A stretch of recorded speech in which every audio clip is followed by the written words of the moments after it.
Hi friends, welcome to Kalakkal kitchen. எல்லோரும் எப்படி இருக்கீங்க?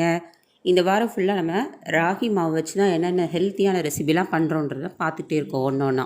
ராகி புட்டு, ராகி தோசை, ராகி இடியாப்பம். இன்றைக்கி ராகி இட்லி எப்படி பண்ணலான்றது தான் பார்க்க போகிறோம் ஃப்ரெண்ட்ஸ் இந்த வீடியோவில்.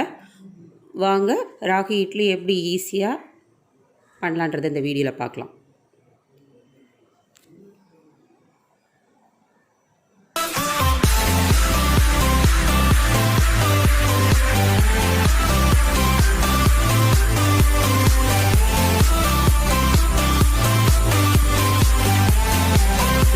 மாவு வந்து ஒரு 400 கிராம் எடுத்திருக்கேன். எடுத்துகிட்டு இந்த மாதிரி ஒரு விஸ்க் வச்சு நம்ம கலந்துக்கலாம்.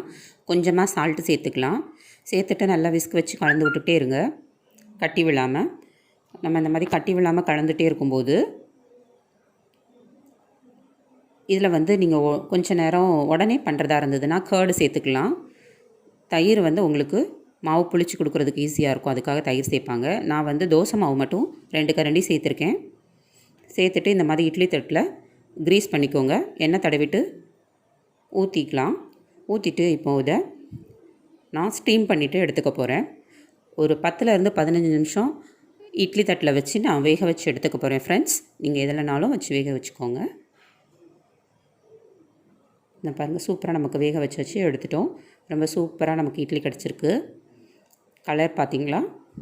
நம்ம அரிசி மாவு கொஞ்சம் சேர்க்கும்போது கலர் கொஞ்சம் டார்க்கு கருப்புலேருந்து கொஞ்சம் இந்த மாதிரி கலரில் கிடைக்கும். ரொம்ப ஹெல்த்தியான ரெசிபி.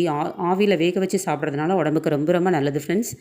எல்லோரும் இதுக்கு கார சட்னி ட்ரை பண்ணுங்கள். கார சட்னியோட லிங்க்கு நம்ம டிஸ்கிரிப்ஷனில் கொடுக்குறேன்.